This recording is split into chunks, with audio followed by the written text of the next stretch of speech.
линии. Тези двете дети линии, едната струва 70. Тази морска звезда е 80 стотинки. Тази другата звезда е по 80.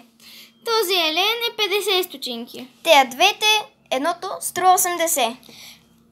Този милкшейк е 60 стотинки. Ей това, тая звезда, много красива, нали? Тя е 70. А тази пеперутка е 80 стотинки. А тея двете, едното струва 50 или 60. 60 стотинки. Чао, покис! И да не забравям. Продаваме в България, Сливен, Дружба в Lidl. От 9:30 или 9 до 1 или 1:30. Обичаме, покис! Чао! До следващото видео!